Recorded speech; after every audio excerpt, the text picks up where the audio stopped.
baixar aqui, você baixa daí. Tá gravando. Tá. Olá, né? Bom dia, boa tarde. Bom, a gente está aqui, Andréia e eu, hoje, para falar sobre maternidade e diversidade.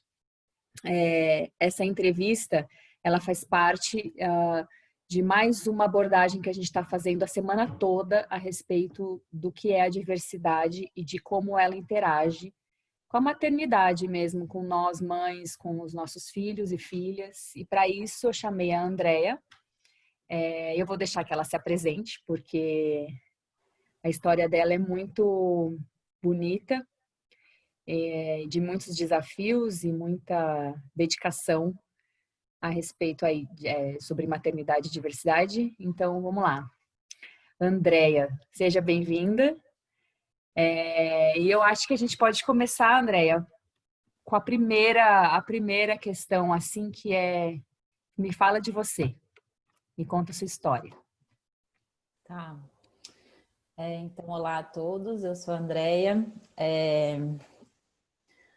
Bom, eu vou contar, então, acho que a partir da minha história da maternidade, porque a história da vida é muito gigante. Incompreensível até então. Eu gosto do meu pai, que ele me define em uma palavra: desassossegada.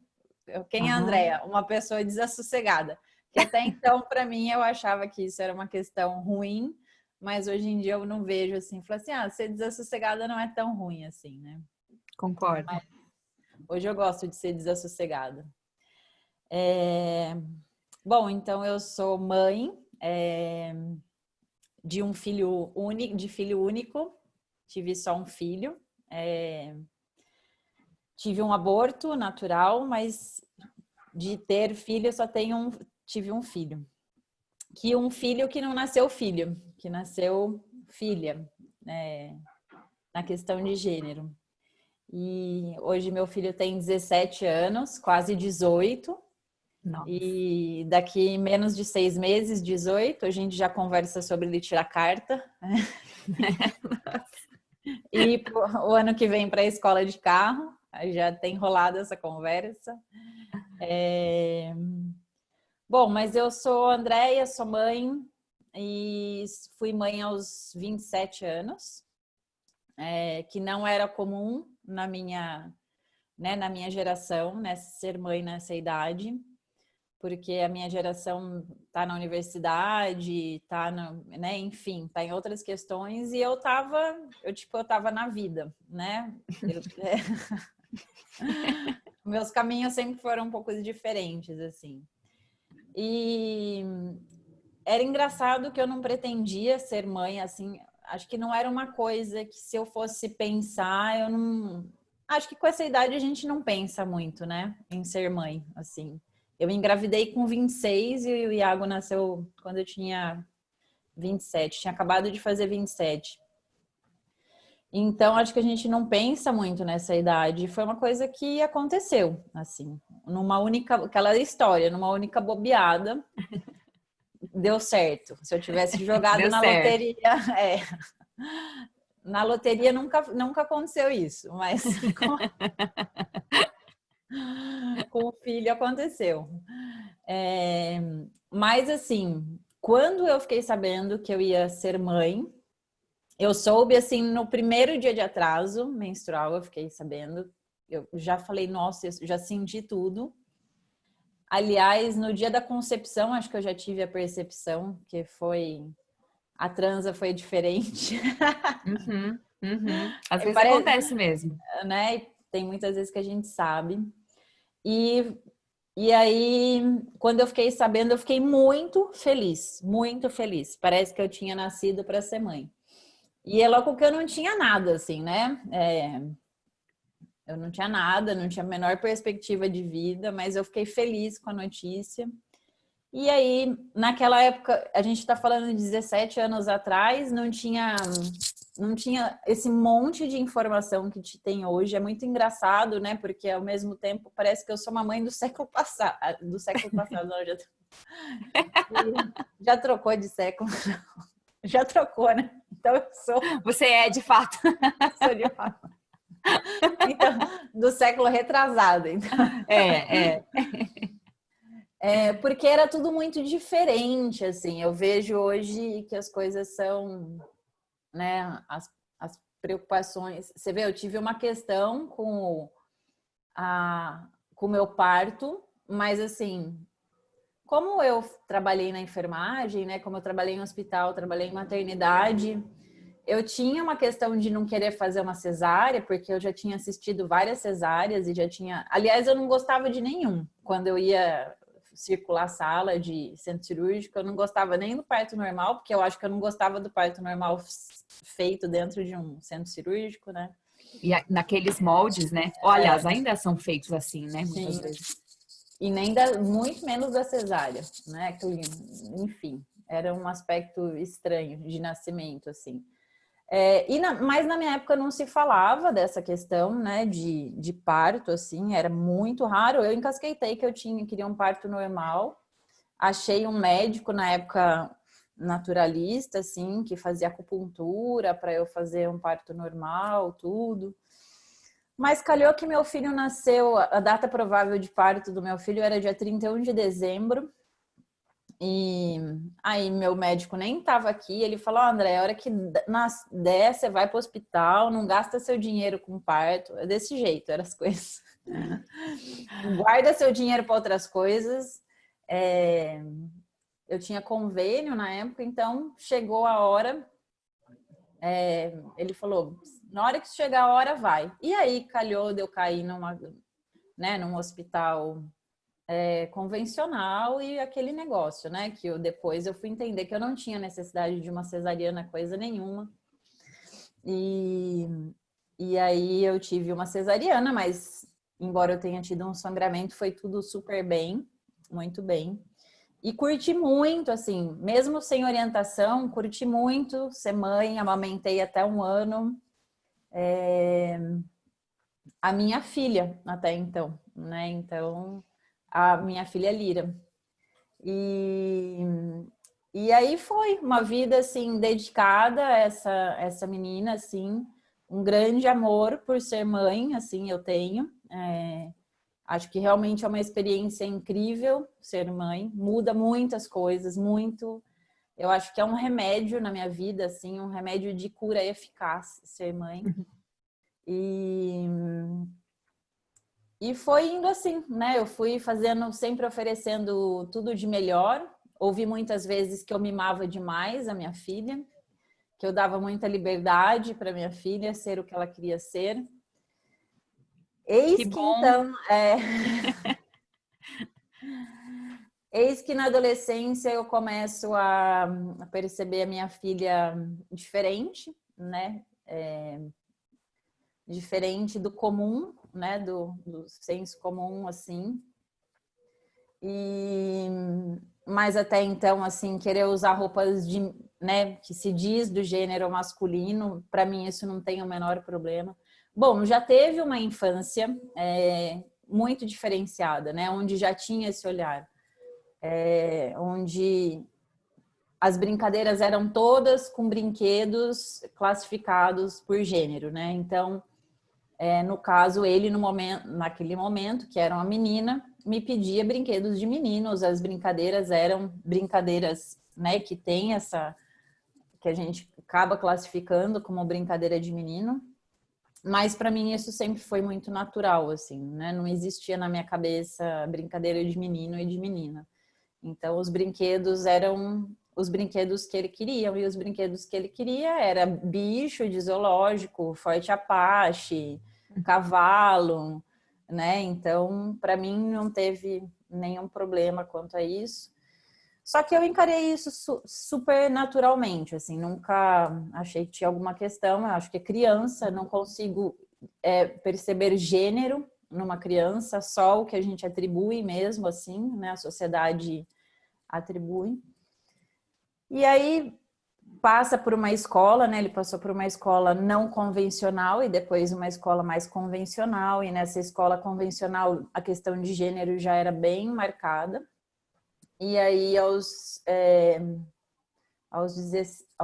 13, 14 anos, eu começo a notar, assim, diferença né, no comportamento e, né, me pedir, então, as roupas pela questão de gênero, então, roupa de homem, eu quero roupa masculina, e tudo bem, né?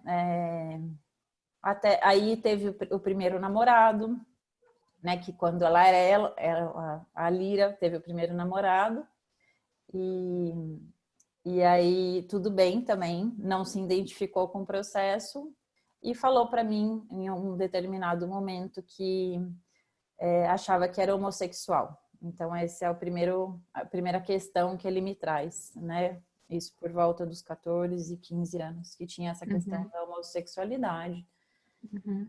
E eu falei, ó, filho, tudo bem, né? Eu falei, eu quero que você seja feliz, então isso não fez a menor diferença, assim, na minha vida. E aí passaram mais alguns, né? Passou mais um tempo, essa questão do jeito, né, da apresentação começou a ficar muito marcado, muito mais parecido realmente. Eu comecei a notar que tinha muito mais uma aparência que a gente liga ao gênero masculino, ao gênero do homem. E aí teve um ano, assim que ele terminou o ensino fundamental, eu decidi tirar ele da escola, porque era um combinado nosso, ficar um ano sem ir para a escola, que eu acho que foi um ano muito importante. Decisivo, talvez, né? Decisivo. E aí a gente decidiu juntos, né, que seria uma experiência sair da escola e ser um adolescente, né, de 15 anos sem escola. E a gente tinha atividades, né, que ele fazia. A gente fez uma grade de atividades e ele, como um bom capricorniano, seguia tudo muito certinho. E dentro de uma questão aí das atividades era fazer terapia. E a terapia, porque era um momento já que eu sentia que tinha vários aspectos muito difíceis, né? Da ansiedade, da fobia social, então tinham várias questões que eram muito importantes, eu acho, serem acompanhadas. E foi durante a terapia que teve esse processo de reconhecimento, né? De se reconhecer uma pessoa transgênero. Aí foi mais impactante, né? Você falar assim, eu sou homossexual, tudo bem, mas na questão de gênero, mas eu acho que o primeiro impacto foi realmente porque eu não sabia. Assim, acho que eu já tinha visto algumas mulheres trans, mas eu não tinha noção do que era ser transgênero, né? Não tinha noção nenhuma. Desculpa te interromper. Imagina. Andréa, você acha que esse impacto que você está falando, né? Você acha que é só a falta de informação? Ou você acha que também é permeado de um preconceito? Assim, preconceito com a falta, com aquilo que a gente não sabe, com aquilo que a gente não conhece. Porque quando eu decidi conversar com você sobre isso, a minha sensação é essa, de uma pessoa que não sabe nada a respeito. Eu mal sei, talvez,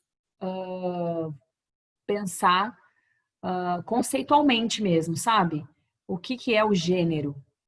Porque eu já li algumas coisas a respeito e já fucei algumas coisas no sentido dessa diferença de vários níveis, né, do ser humano.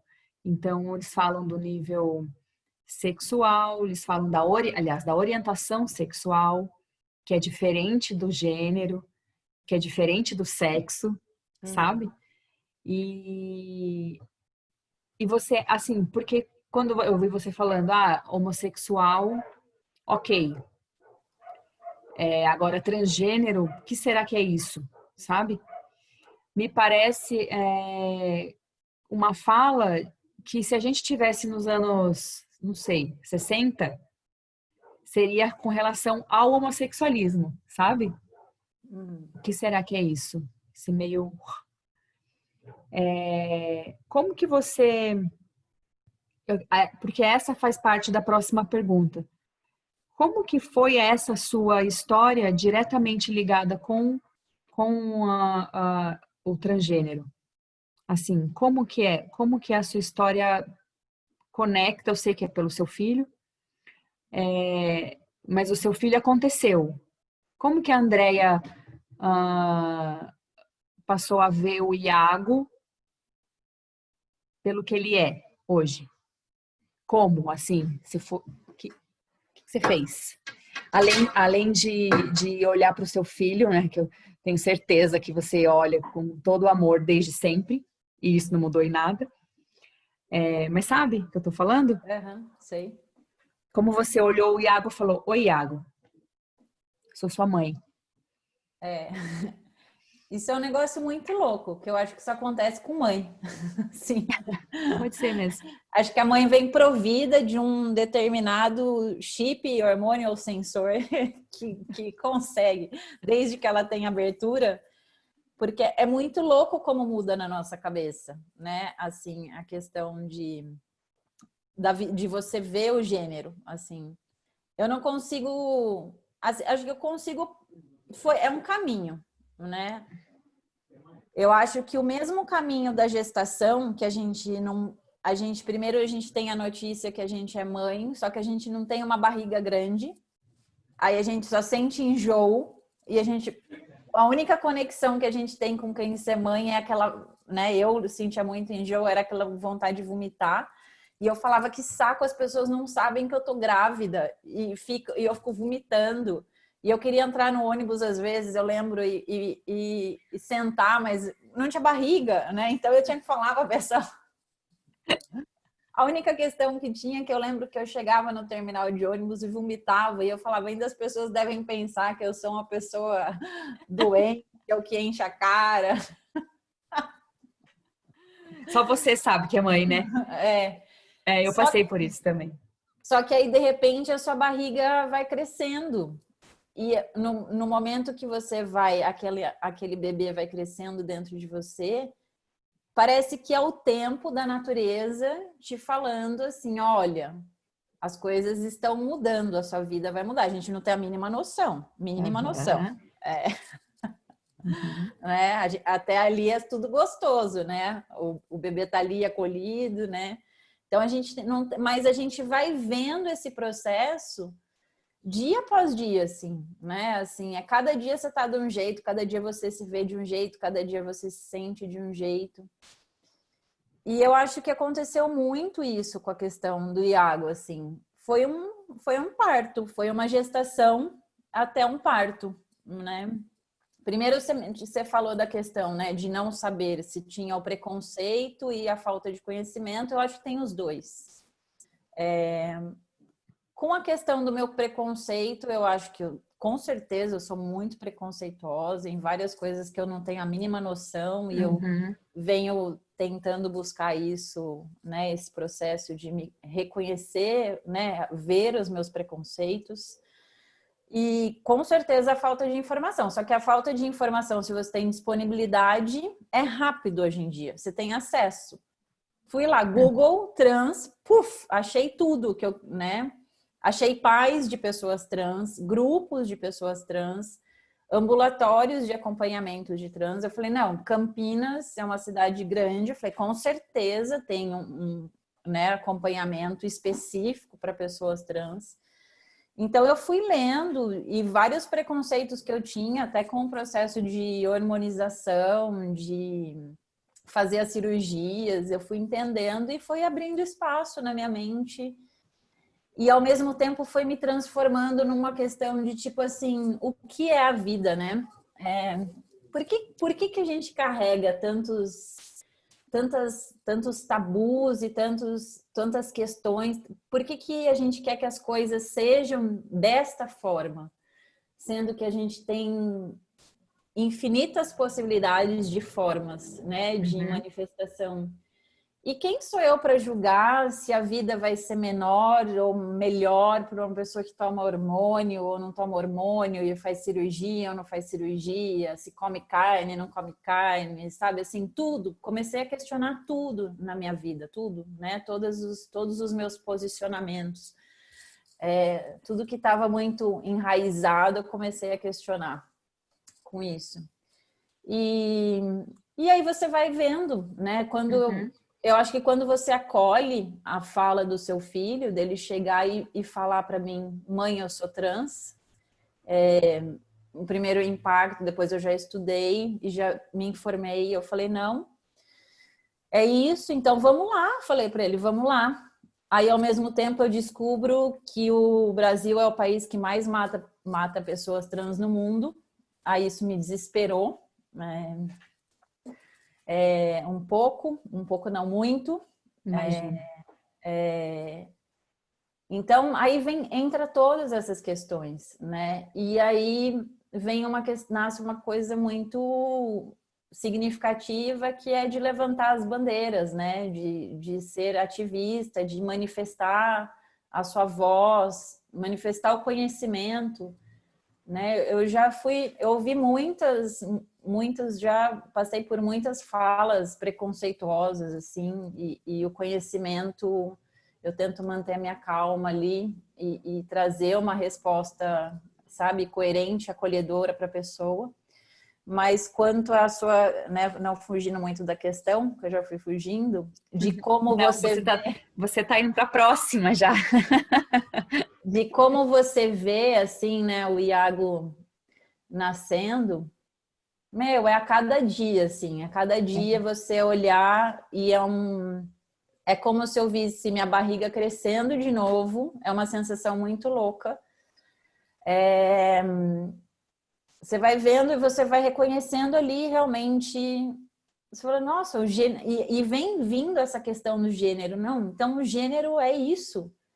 Chegou em momentos de eu me questionar o meu gênero, assim, de eu falar assim, será que eu tenho gênero, assim? Será que eu sou realmente uma mulher? Né? E aí eu lembrava sempre da frase da Simone de Beauvoir, que é aquela frase super famosa, né? Que ninguém nasce mulher, se torna mulher. E aí eu pensava muito nessa frase e eu me questionava, eu falava assim, será que eu me tornei mulher? Será que eu sou uma mulher? Será que eu preciso de um gênero para me identificar? Será que eu posso ser um ser sem gênero? Ou que tem um nome isso, né? Não binário ou não ligado? Bom, e tem infinitas, nem eu sei questões de gênero, é muito grandioso assim para a gente compreender. Eu sei dos trans. Então, É diferente, né? é diferente, né? Essa questão de gênero, trans é um tipo de gênero, né? Então eu comecei a questionar o meu gênero. Eu falava assim, nossa, né? Como que nasceu a Andréia mulher? E aí eu fui reconhecendo essa questão, né? De comportamento, de atribuir das pessoas, né? A sociedade atribuir em mim, atribuindo na minha vida, na minha pessoa, a questão de gênero através de formas, de comportamentos, né, do que se espera de uma mulher.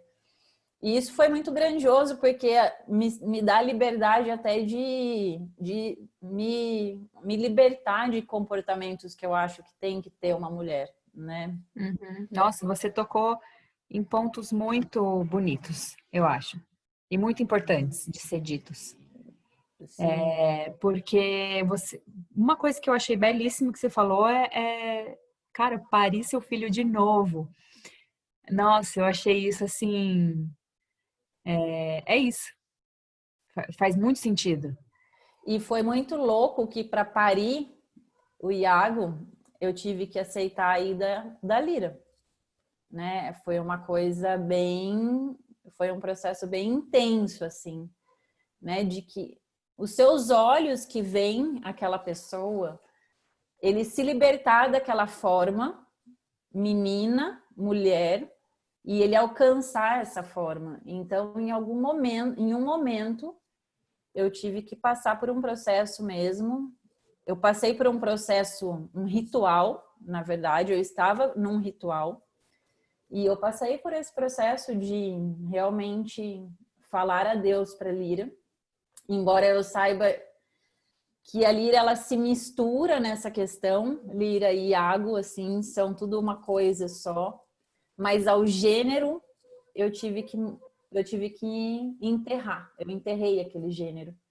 Você sabe, Andréia, que aqui eu tô pensando que talvez, além da sua despedida da Lira, né, ou da sua filha, é uma despedida de mãe de menina também. Sim, sim. Porque apesar da gente falar e reafirmar que sim, crianças são crianças, né? E aí quando você falou essa frase, me veio muito aquele, eu acho que é não é documentário, é só um vídeo na internet, se eu não me engano, de uma pesquisa que fizeram, você deve saber, com bebês. E aí o que eles fazem? Tem dois bebês, uma menina e um menino, dentro de uma creche, lá num espaço de brincar. E aí eles vestem a menininha de menino com roupas de menino, então nem lembro agora, com bonezinho, não sei o quê, e vestem o menininho de vestido. E chamam cuidadores para cuidar dos dois bebês, e o teste é para ver como que esse cuidador ou essa cuidadora trata as crianças. Era assim, chocante e impressionante que eles iam, pela forma com que esses bebês estavam vestidos, eles ofereciam alguns tipos específicos de brincadeiras e brinquedos, como você falou. Então, e aí dizendo que se os dois bebês tivessem de fralda, só de fralda, ninguém saberia quem era o menino e a menina nessa idade, né? E posso dizer até que eu tenho um filho de quase 2 anos, nem nessa idade, talvez. É porque a gente vai caracterizando a criança, né, de uma maneira que ela se mostre como a sociedade entende o que é ser um bebê menina, o que é ser um bebê menino.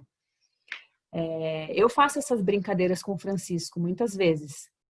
Eu digo brincadeira porque é um exercício para mim, como você disse, para eu me desprender do que eu carrego de gênero também, né? Do estereótipo, diria mais assim, do estereótipo mesmo do gênero. Você vê na época, né, da Lira, que era uma época que não tinha essas discussões, imagina, né? Não tinha esse acesso todo, essa questão, e a minha cabeça não tinha o menor preparo, nem pensava na possibilidade né, de ter um filho.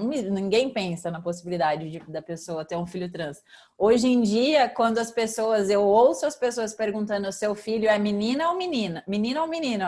Aí eu falo: é uma menina. Eu olho e falo: sei não. Isso aí pode não estar muito certo, não.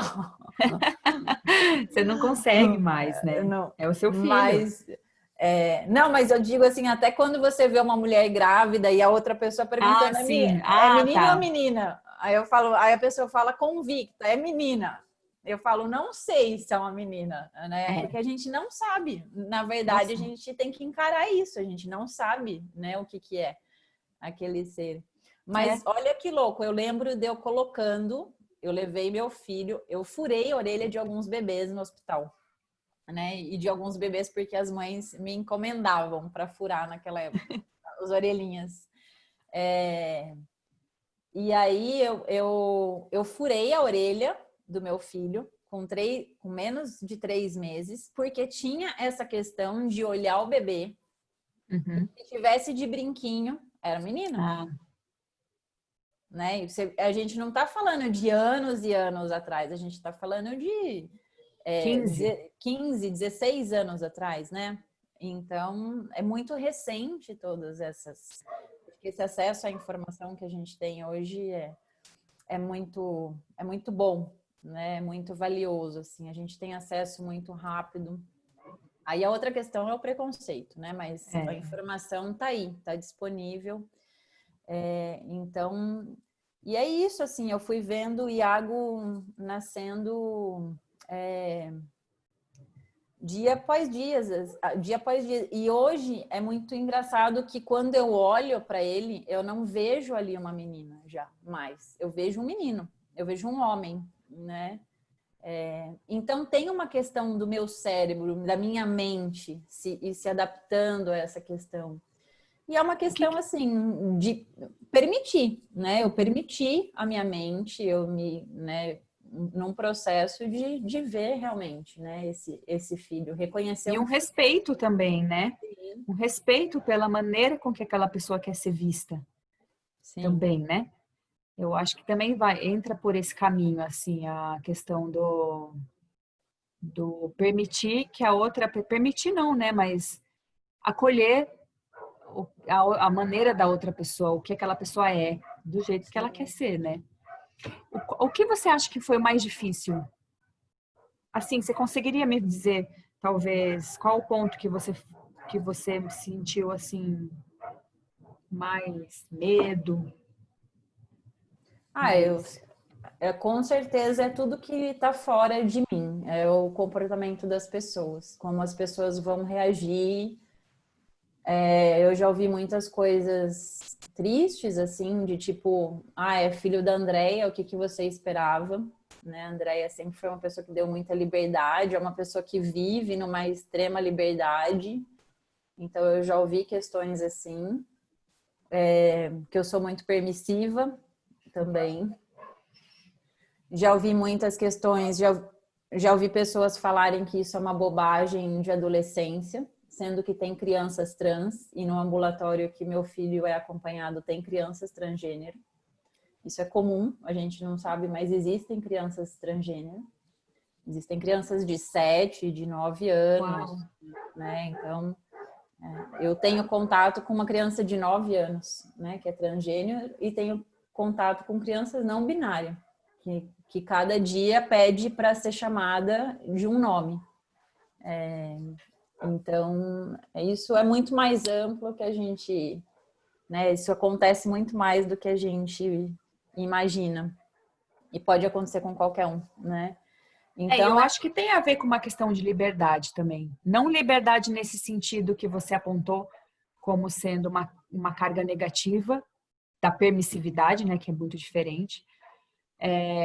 Mas a partir do momento que você permite dar a liberdade do seu filho ser quem ele vai se mostrar como ele é, né?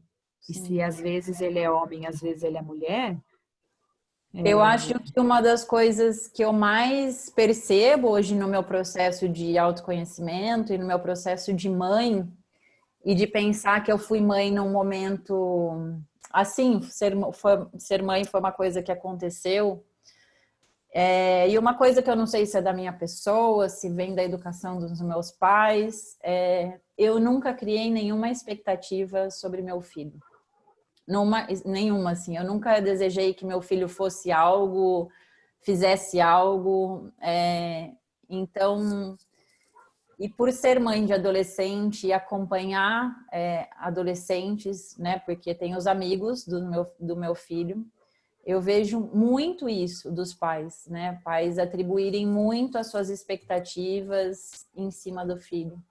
Seja expectativas estéticas, expectativas profissionais, sabe? Assim, tudo. E tudo isso influencia e tudo isso gera muito sofrimento, muito sofrimento. No entanto, que eu sou amiga dos adolescentes que, às vezes, muitas vezes, não contam as coisas para os pais, né? E contam para mim. E eu vivi isso muito loucamente, porque eu tô bem distante, mas eu faço parte de um grupo que chama Mães pela Diversidade, que por conta da correria eu acabo não estando tão ativa agora e não participando do grupo. Mas eu tive um momento de ir para a parada com o grupo e a gente abraçar filhos que são rejeitados pela questão de gênero, pela questão da sexualidade. E eu fui só compreender isso também, que isso existia, porque como não existiu isso na minha vida, eu acolhi meu filho, eu só fui entender essa dor quando eu fui viver ela fora também. onde eu fui abraçar filhos que são rejeitados. E esses filhos me falarem, chorando desesperadamente, que era o que eles mais queriam, era um abraço de mãe. E eu não era mãe deles, né? Mas é mãe, né? Mas eu sou mãe e estava ali como mãe. E aí eu fui entender a questão da rejeição também, né? Dessa negação, né? Dessa questão, assim, como isso é cruel. É Então, duro. uma coisa que eu passei foi essa experiência também, assim, né? De ver que existe rejeição, né? De que existe esse outro lado que eu não conhecia. Você acha que você se tornou uma ativista dessa pauta, assim? Você acha que você... Porque se a gente for pensar pelo lado político, né? Existe sim uma necessidade também, né? De construção de políticas públicas que abracem essas pessoas, que vejam essas pessoas, né? Eu estava vendo esses dias um vídeo de uma atriz, que eu não vou saber falar o sobrenome dela, mas eu adoro ela. Eu acho que ela chama Bruna... Não vou saber. Mas eu vou escrever no descritivo do post, eu vou escrever o nome dela. Mas ela gravou um vídeo maravilhoso esses dias falando sobre a invisibilidade lésbica.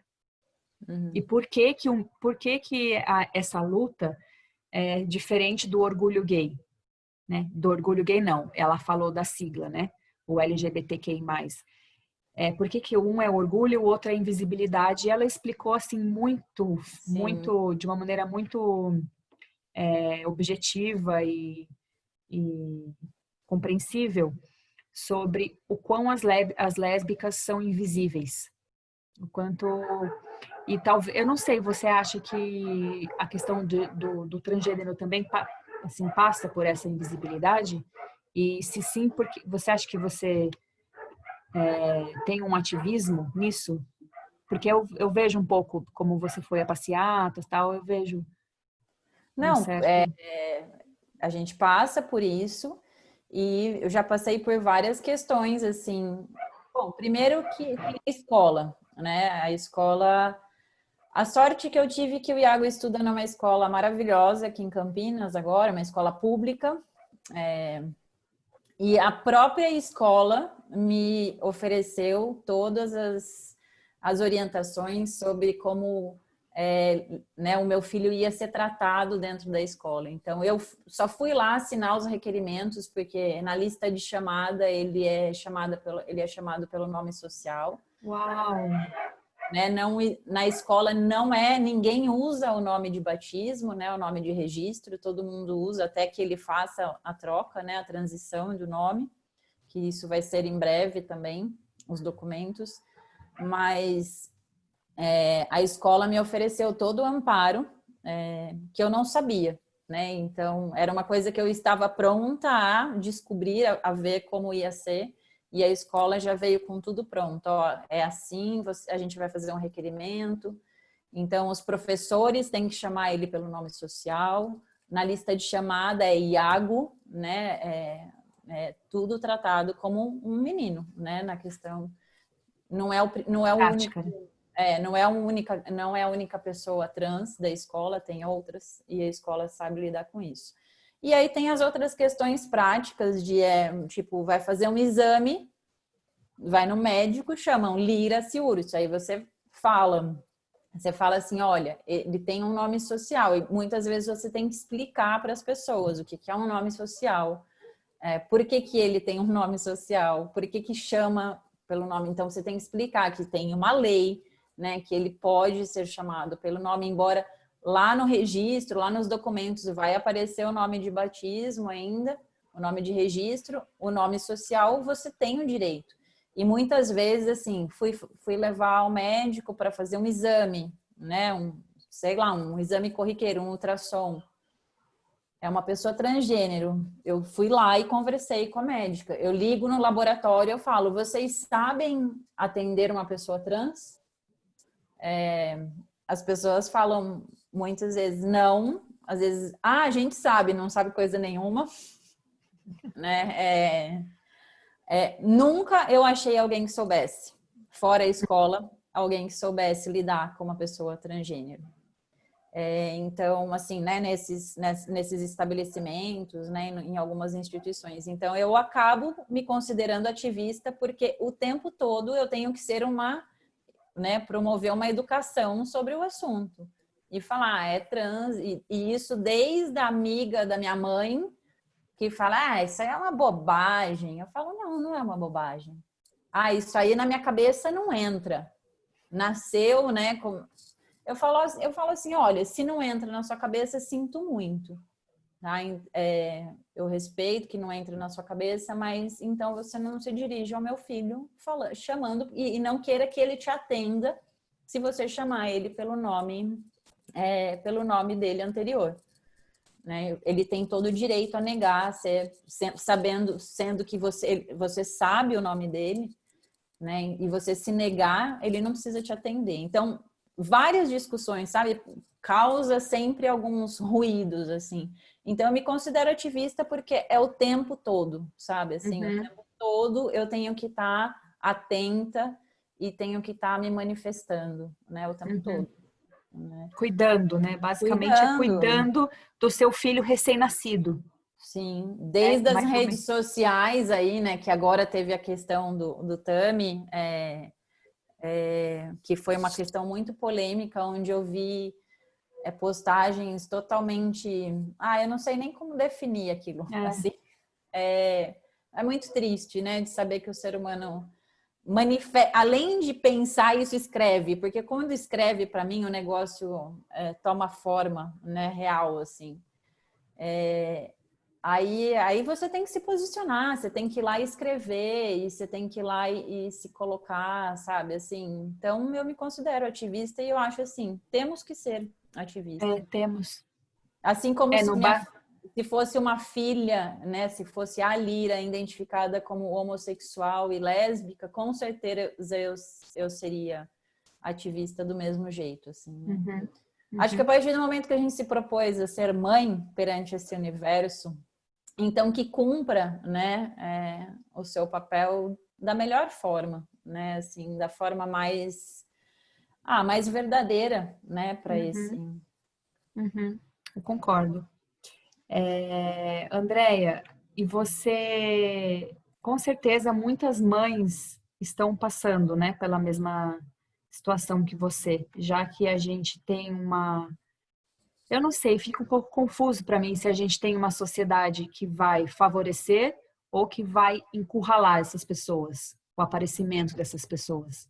Na minha concepção, e eu espero que seja assim, é que a gente vai começar a viver um mundo que essas pessoas vão ser favorecidas no sentido de aparecer, sabe? Elas estão aí. Você conseguiria dizer alguma coisa assim para essas mães que vão, aliás, as mães que já estão passando por isso e as mães como eu, que tem um filho pequeno e que daqui a alguns anos ele pode olhar para mim e dizer: mãe, eu não quero mais ser o Francisco, eu quero ser outro alguém. Então, o que você, uma mensagem mesmo, assim, alguma coisa que você pudesse dizer da sua experiência, baseado na sua experiência, que possa orientar essas mães, assim, dar um primeiro passo, talvez. A primeira coisa, eu vou aproveitar a sua fala e vou fazer um comentário. Não é uma correção, mas você falou uma coisa que os trans iam falar que isso é transfobia, que isso não é legal. Tá. Que é uma questão de, tipo assim, eu quero ser. Eu não quero mais ser o Francisco. O Francisco. Ser trans não é isso, né? Tá. Ser trans é reconhecer o seu gênero, né? E isso não está ligado num processo de tipo se transformar. Aquela pessoa, na verdade, ela sempre se reconheceu. Eu descobri que meu filho sempre foi trans, desde que ele nasceu. Ele só não tinha espaço para se manifestar. E se você for conversar com qualquer pessoa trans, sempre que aquela pessoa for trans. Entendi.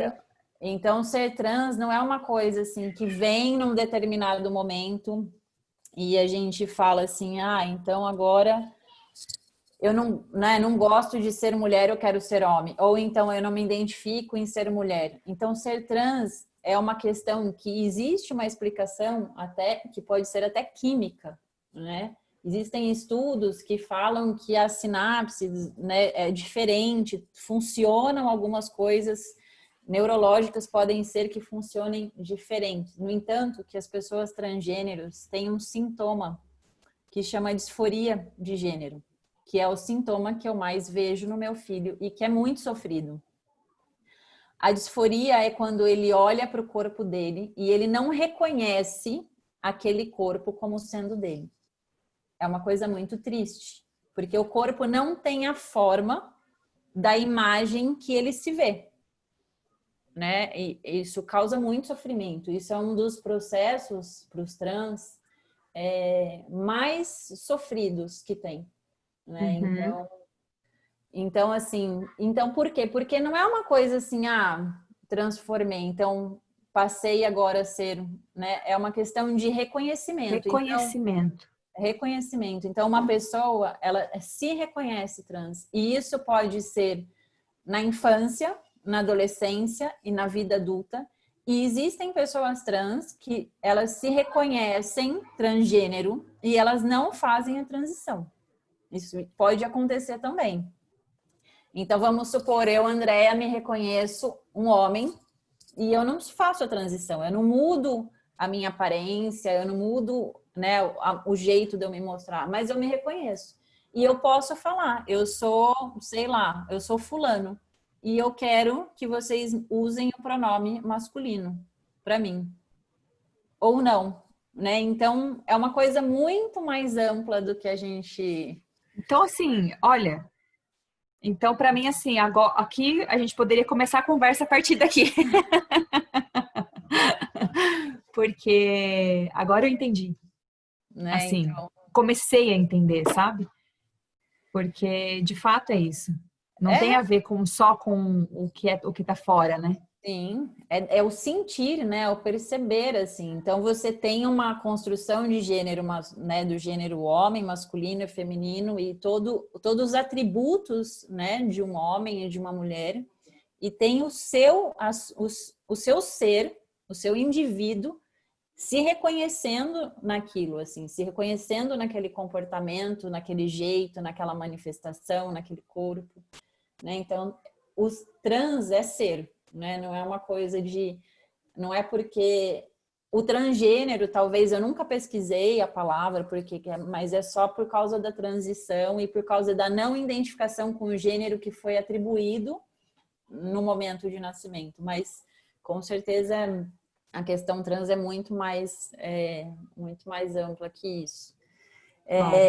E a questão que eu, assim, para as mães, né, o que eu poderia dizer, assim, é que a gente seja mãe, né, assim, eu gosto muito dos animais e eu convivo muito com o animal, então eu sou uma observadora, assim, diariamente dos bichos, né, eu fico aqui com meus bichos o tempo todo, na minha casa tem mais bicho do que gente.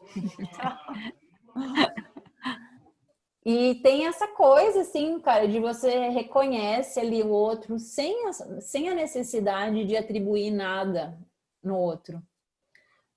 Eu acho que ser mãe, né? Acho que as mães, acho que o que eu posso criar de expectativa para o meu filho é que ele seja feliz e que ele tenha, né? E que ele seja uma pessoa de um bom caráter, assim, né? Que ele tenha um caráter nobre.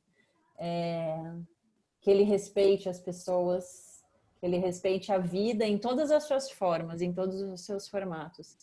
É a única expectativa que eu acho que uma mãe pode criar em cima de um filho. Outras expectativas, eu acho isso, hoje em dia, eu penso que isso nem sei usar a palavra, eu iria falar muito ruim, muito violento, mas também violento é uma palavra muito forte. Mas quando a gente coloca uma expectativa, né? Então, eu quero ver a minha filha linda, eu quero ver o meu filho isso, eu quero ver o meu filho... A gente não quer ver nada, a gente quer ver o nosso filho sendo pessoas respeitadas, sendo pessoas que possam manifestar, né, a sua natureza, a sua diversidade, né, o seu individualismo, enfim. Concordo. Não atribuir nada ao filho, nada, nenhuma expectativa. Se você atribui expectativa sobre o seu filho, vai fazer terapia. Sabe assim, se você... né? E eu digo isso porque eu já fiz muita terapia também e faço ainda. É questão assim, se você quer que seu filho seja isso, se você pensa nisso, se isso passa na nossa cabeça, né, de que eu imagino meu filho, minha filha casando, de vestido de noiva, tendo filhos, se prepara. Sofrimento. Sabe assim, para que isso, né? Para que criar tudo isso? A gente pode criar outras coisas, eu acho. A gente pode criar momentos, planta, criar receitas, arte. Eu concordo mesmo. É uma coisa que não, a gente não nasce sabendo. Ser mãe, ser mãe de uma pessoa. Eu sempre olho o Francisco e eu penso assim, eu já pensava isso quando ele estava na minha barriga. Eu falava, gente, essa pessoa aqui, essa criança aqui na minha barriga, assim, é uma pessoa. Sempre tive é uma pessoa. Daqui a pouco ela vai estar aqui, uma pessoa materializada na minha frente. E é muita responsabilidade ao mesmo tempo, dessa coisa de criar, né? É muita responsabilidade nesse sentido de mostrar o mundo. Mas eu sempre tenho na minha cabeça, assim, uma coisa de eu estou mostrando o mundo, eu quero que o Francisco veja e saiba, principalmente, que eu estou mostrando o mundo a partir dos meus olhos. Sim. E esses são os meus olhos. Não quer dizer que esse mundo que eu vejo não exista. Quer dizer que ele existe na minha percepção, da minha maneira de ver, né? Então, que não é a única. Então, desde pequeno, assim, desde pequeno, o Chico ainda é pequeno, mas muito bebê, eu já falo com ele nesse sentido. Isso aqui, a mamãe, eu vejo uma vaca, eu acho que é uma vaca isso aqui, né? Isso aqui, sabe? Eu sempre falo ao mesmo tempo que eu deixo no ar, assim, para também tentar receber uma resposta dele, para ver o que é que ele vê.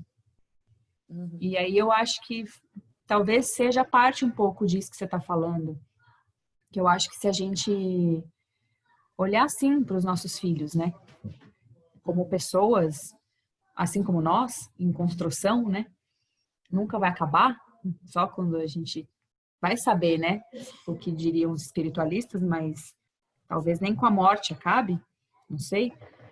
Mas é isso, essa construção que também não é linear, né? É uma construção que vai e volta, você pariu, engravidou de novo, gestou, pariu, sabe? Para mim é um caminho diferente, um caminho diferente e que precisa dessa da gente como mãe, não como talvez limitadora, né? Aquela que abafa, mas aquela que vê, só vê. Assim, o que eu tento fazer para o Chico é eu tô te vendo, sabe? É um exercício de por eu também achar que eu também não fui vista na infância, né? Da maneira que eu sou, e eu nem sei se eu sou vista ainda do que eu sou, de quem é a Marcela. Eu fico falando pro Francisco isso, eu tô te vendo. Eu até falo para ele, tô te vendo, tô te vendo. Para ele saber que para ele se mostrar para mim, sabe? O que ele é.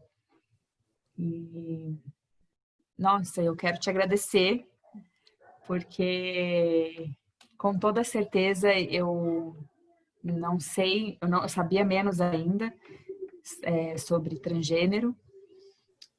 Quero que você dê um beijo no Iago E eu quero que você saiba que eu acho a sua luta, é uma luta, né? Pelo seu filho também. É uma luta para ele ser parte da sociedade. E é uma luta muito corajosa e tem muita fidelidade aí, eu acho. Ao amor, principalmente, ao amor de mãe, né? Sim. Então, eu só te agradeço. Eu que agradeço, né, esse espaço de para a gente poder se manifestar. Eu acho que é só dessa forma que as coisas vão mudar. E saber que nós, né, eu também falo assim, não criar expectativas sobre os filhos, foram criadas expectativas em cima da gente, né? E quantas vezes a gente se frustrou. E é tão libertador quando você, né, assim, para mim acaba sendo libertador, assim, né, saber que o meu filho me desconstrói o tempo todo, assim, nossa, e em 17 anos, eu sou uma pessoa completamente diferente, né, e assim, acho que cada vez mais aberta a esperar coisas da vida, assim, e tentar não julgar aquilo a partir desse olhar meu e falar que isso, apontar isso errado ou certo, aceito ou não aceito. Então, essa mesma coisa que você fala, né? Eu tô vendo você, eu falo, né? Eu vejo meu filho o tempo todo, eu tô vendo ele o tempo todo, eu reconheço meu filho como um ser. E eu vejo as pessoas, eu procuro ver as pessoas hoje em dia. Ver além daquilo que se é esperado dela, assim, né? E eu acho que a partir do momento que a gente vai treinando esse olhar de ver as pessoas, independente de tudo isso, né? Que essa sociedade coloca em cima, do que os nossos pais colocaram em cima da gente, né? A gente pode tornar uma sociedade muito melhor, né? A partir do momento que a gente consiga ver o outro e reconhecer ali um formato diferente do seu. Tô vendo, pronto, acabou, né? E quando você vê, você é vista, né? Porque, né? Então, Verdade. se você vê, você é vista. Então, ou você é visto. Então, é assim. E quem sabe a gente vendo todo mundo, a gente consiga ter mais igualdade, né? Porque eu acho que a gente só não existe igualdade porque a gente não vê, né? E a gente tem que ver. A gente tem que olhar mesmo. Tá aí escancarado nesse momento, né? Pra gente. Se não viu ainda, aí o problema é sério. Aí precisa... Aí nesse momento, assim, nesse 2020, se não viu muitas coisas, ainda não tá enxergando... Só tá enxergando vermelho, vermelho, laranja e amarelo de flexibilização aí, meu filho, aí vai buscar ajuda, corre, que é grave. Concordo totalmente, totalmente. Andréia, muito obrigada. Obrigada, minha amiga. Muito Prazer. obrigada a você. É um prazer, foi um prazer também para mim e foi uma lição, assim. Eu te agradeço muito, em meu nome, em nome das meninas, que também são parte desse blog. E a gente vai encerrar por aqui, tá Tá bom? bom, então. Um Beijos. beijo. Beijos a todos. Até mais. Tchau, tchau. Tchau.